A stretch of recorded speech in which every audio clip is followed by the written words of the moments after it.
मुस्लिम ससुराल में अंग्रेजन बहू का पहला रमजान। मॉम, आप ये क्या बोल रही हैं? मैं सालों से अमेरिका में रह रही हूँ। क्या ऐसे में मैं अचानक एक मुस्लिम परिवार में एडजस्ट कर पाऊंगी?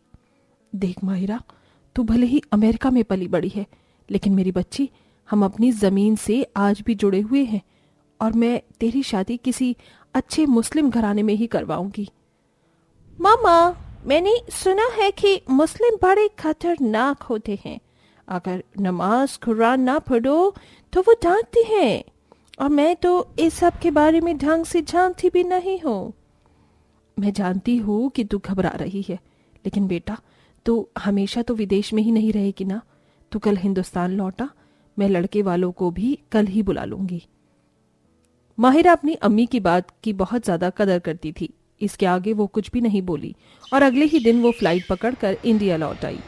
वैसे तो माहिरा भी एक मुस्लिम घराने की ही लड़की थी, लेकिन विदेश में पलने की वजह से वो अपने धर्म की कोई भी बात ढंग से नहीं जानती थी। पता नहीं माहिरा, आप तेरा क्या होकर रहेगा। माहिरा तैयार हो गई? जी मामा। माशाल्लाह, नजर न लगे। चल, नीचे लड़के वाले तेरा इंतजार कर रहे हैं। माहिरा को उसकी अम्मी नीचे लेकर आ गई। सभी के पास जाते ही, हेलो, माई सेल्फ माहिरा। क्या हुआ, आप सभी इतने चुप क्यों हैं? सभी माहिरा को देखने लगे। अरे वो बच्ची कल ही विदेश से लौटी है ना, इसलिए ऐसे बोल रही है। माहिरा बेटी, सभी को सलाम करो। सलाम। ओके, सलाम एवरीवन। बेटा, तुम्हें तो सलाम भी करना नहीं आता है। I am sorry, so sorry. घबरा मत बच्ची, ऐसा हो जाता है। आ, यहाँ मेरे पास आकर बैठ। माहिरा की शक्ल पर डर था और उसकी नजरें नीचे झुकी हुई थीं। बस उसकी यही अदा गौहर को पसंद आ गई और वो माहिरा की अम्मी से बोली, देखिए बेगम, हमें आपकी बच्ची पसंद है। जी, क्या सच? रियली? Oh sorry. बड़ी ही भोली सी लड़की है आपकी, रत्ती भर भी चालाकी वाली बात नहीं है। मुझे ऐसी ही बहू चाहिए थी, तो क्या हम आपकी तरफ से भी बात पक्की समझें? बिल्कुल जी, बिल्कुल। गौहर के लड़के हैदर से माहिरा का रिश्ता पक्का हो गया। फिर क्या था, कुछ ही दिनों में दोनों का निकाह भी हो गया और अब माहिरा अपनी ससुराल आ चुकी थी। मॉम, मेरा मतलब अम्मी। कोई बात नहीं, तेरा जो मन करे मुझे वो बुला। क्या बात थी? अम्मी, मैं पूछना चाहती थी कि ये आप क्या कर रही हैं? मैं तस्बीह पढ़ रही हूँ। अच्छा, तो इसे तस्बीह पढ़ना कहते हैं? आज तक बस इसका नाम ही सुना था, आज देख भी लिया। तेरे लिए तो ये बहुत नई नई चीजें हैं, क्यों, है ना? या मम्मी, खाने में क्या बनेगा? खाने की फिक्र आप मत कीजिए भाभी, खाना मैं बना लूंगी। हाँ, हमारे घर में नगमा ही खाना बनाती है। तुझे तो यहाँ का खाना बनाना भी नहीं आता होगा ना बहू? यस, बट मैं सीख लूंगी। ठीक है भाभी, मैं आपको बनाना सिखा दूंगी। आइए मिलकर आज हम कोरमा बनाएंगे। कोरमा? हाँ, मैंने एक बार बचपन में खाया था, उसका टेस्ट बहुत ग्रेट होता है। आइए अब बनाएंगे भी। माहिरा अपनी खुशी से नगमा के साथ कोरमा बनाने के लिए गई। दोनों ननंद भाभी ने खुशी खुशी रसोई में काम किया। खाना बनाते बनाते ही नगमा बोली, भाभी, वैसे अगले हफ्ते में रमजान का महीना शुरू है। आपने कभी अमेरिका में रमजान रखा है? रमजान? नहीं, मैंने कभी नहीं रखा, सिर्फ नाम सुना है। वैसे उसे कहाँ रखा जाता है? भाभी, उसे कहीं नहीं रखते, बस ऐसा कहा जाता है कि हमने रमजान रखा है। पता है, रमजान में। अरे नगमा, माहिरा को भेजना। भाभी, मैं आपको बाद में बता दूंगी, आप अभी अम्मी की बात सुनाओ। माहिरा अपनी सास की आवाज सुनकर बाहर आ गई। उसे अपनी ससुराल में रहन सहन तौर तरीके बहुत ज्यादा अलग लग रहे थे। ऐसे ही नई नई चीजें जानते हुए माहिरा का ससुराल में एक हफ्ता बीता और अब रमजान का महीना शुरू हो चुका था। सभी घरवाले आधी रात को सेहरी के लिए जागे हुए थे। अम्मी, भाभी नहीं जागी? क्या वो कल का रोजा नहीं रखेंगी? हमारी तरफ से उसके ऊपर कोई जोर नहीं है। अगर उसका मन करेगा तो रख लेगी और नहीं तो उसकी मर्जी। वैसे भी वो बच्ची विदेश में पली बड़ी है, इन सब बातों से उसे कहाँ ही विश्वास होगा। सही कहा। अम्मी, दूध में सेवई तैयार है, ये लीजिए, खा लीजिए। नगमा, आज तो मुझे भी बस सेवई ही दे दे। जी भाई। और आप क्या खाओगे अयान भाई? मुझे तो भाई रोटी चाहिए और सेवई भी देना। जब तक पेट ठीक से न भरे तब तक सहरी का मजा ही नहीं आता है। पूरे घर में आधी रात को चहल पहल हो रही थी। आवाजें सुनकर माहिरा की भी आंख खुल गई और वो नीचे आ गई। अरे, ये आधी रात को आप सभी क्या कर रही हो? क्या यहाँ मेरे बिना कोई पार्टी हो रही है? अरे नहीं नहीं भाभी, कोई पार्टी नहीं है। आपको नहीं पता, कल से रमजान शुरू है, हम तो सहरी खा रहे थे। सहरी? अरे बहू को क्या पता होगा, ये बेचारी धार्मिक बातों से बिल्कुल अनजान है।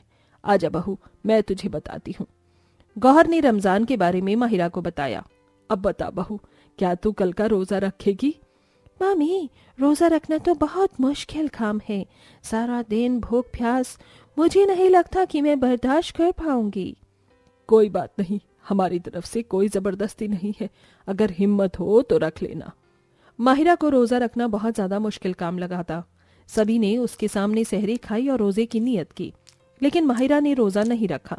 पूरे दिन सभी भूखे प्यासे रहे सिवाय माहिरा के। और शाम को, मम्मी, नगमा जी कहाँ है? नगमा इफ्तारी बना रही है। इफ्तारी? अब ये क्या है? जाकर देख। माहिरा किचन में आई तो उसने देखा कि उसकी ननद ने बहुत सारे फल वगैरह काट रखे हैं और तो और बहुत सारी स्वादिष्ट चीजें जैसे शाही टुकड़ा, शरबत, पकौड़े, छोले और कचरी वगैरह सब कुछ वो बना रही थी। ओह माय गॉड, ये सब कुछ किसके लिए? भाभी, ये सब कुछ रोजेदारों के लिए है। रमजान रखने के बाद जब तक अच्छी इफ्तारी न मिले तब तक मजा नहीं आता। क्या सच में रोजाना रोजों में ऐसा ही होता है? अब 1 महीने तक तो यही सब चलेगा, रोजाना इफ्तारी बनाना और रात को उठकर सहरी खाना। ये दिन बार बार नहीं आते हैं। भाभी, आप भी एक बार रमजान रखकर देखिए ना। नहीं नगमा, मुझे नहीं लगता कि मैं बिना कुछ खाए पिए रह पाऊंगी। आपकी मर्जी। माहिरा की हिम्मत रोजा रखने की नहीं थी। लगभग 8-10 रमजान बीत गए, लेकिन अभी तक माहिरा ने रोजा नहीं रखा था। एक रात सभी बैठे हुए सहरी खा रहे थे कि तभी, मामा, आज मैं भी आपके साथ सहरी करूंगी। बहू, तू? हाँ, आप सभी को देखकर मेरा मन नहीं मानता है। मैं भी कल रोजा रखूंगी। अरे वाह बहू, बहुत अच्छी बात है, लेकिन तू ये हमें पहले ही बता देती, मैं तेरी सहरी के लिए कुछ अच्छा बनवा देती। कोई नहीं, आप जो खा रही हैं मैं भी सेम खा लूंगी। हटो भाई, सभी हट जाओ और मेरी बहू को जगह दो। सभी माहिरा के इस फैसले से बहुत खुश हुए। गौहर ने माहिरा को अपने पास बैठाकर उसे सहरी खिलाई। खा ले और ठीक से खा लेना। सभी ने सहरी खाई और अजान होते ही उन्होंने रोजे की नियत कर ली। नमाज पढ़ने के बाद सभी सो गए, लेकिन दोपहर में, भाभी क्या हुआ? रोजा कैसा चल रहा है? बस पूछो मत नगमा, जो भी है ठीक है। अच्छी बात है। भाभी देखना, आपको रमजान रखकर बहुत अच्छा लगेगा। आज मेरी बहू के लिए सभी बढ़िया सी इफ्तारी बनाना। बहू बता, तू क्या खाएगी? क्या तुझे पसंद है? मैं हैदर को बोलकर वही मंगवा दूंगी। मामा, मुझे सबसे ज्यादा पिज्जा पसंद है। ठीक है, तो तेरे लिए पिज्जा आ जाएगा। और बता। एंड साथ में चीज फिंगर्स भी। क्या भाभी, आप तो विदेशी सामान ही बता रही हैं। चलिए, आज मैं आपको प्योर मुस्लिम डिशेस बना कर दूंगी। आज के इफ्तार में मजा आ जाएगा। नगमा ने अपनी भाभी के पहले रोजे की इफ्तारी में काफी कुछ बनाना शुरू किया। शाम को जल्दी ही हैदर और अयान भी घर आ गए और अयान बोला, भाभी, आपके देवर ने कभी कुकिंग की तो नहीं है, लेकिन आज आपके लिए मैं इफ्तारी बनाऊंगा। बोलिए क्या खाना है? सच देवर जी? तो ठीक है, मैं आज आपके हाथों से बनी मुस्लिम डिश खाना चाहती हूँ जो मैंने कभी ना खाई हो। भाभी, ऐसी डिमांड मत करो। चलिए ठीक है, मैं आपके लिए दही भल्ले बनाऊंगा। मैं भी कुछ बनाऊंगा आज, आखिर मेरी अंग्रेजन बीवी का पहला रोजा जो है। हाँ, सभी काम पर लग जाओ। पूरे परिवार ने मिलकर माहिरा के लिए ढेरों इफ्तारी बनाई। पूरा दस्तरखान सामान से भरा हुआ था। देख बहू, तेरे नसीब में आज कितना कुछ खाने को है। वैसे भाभी, सच बताना, आज का रोजा आपको लगा तो नहीं? बिल्कुल नहीं, मैंने जितना मुश्किल सोचा था उतना मुश्किल नहीं था। अब मैंने सोच लिया है, आपसे मैं भी रोजी रखा करूंगी। माशाल्लाह, नजर न लगे मेरी बच्ची को। बस भाभी ये मत बोलिए, वरना हमें रोजाना इतनी ही मेहनत करनी होगी। पूरा परिवार अयान की बात सुनकर हंसने लगा। अजान होते ही सभी ने अल्लाह का नाम लेकर रोजा खोला। माहिरा के लिए ये एक नया और काफी खूबसूरत एक्सपीरियंस था। सभी घर में बहुत खुश थे। अब से माहिरा भी रोजाना रोजे रखती थी और वो इबादत भी सीख रही थी। माहिरा को ये बदलाव पसंद था और उसकी खुशी में सभी घरवाले खुश थे।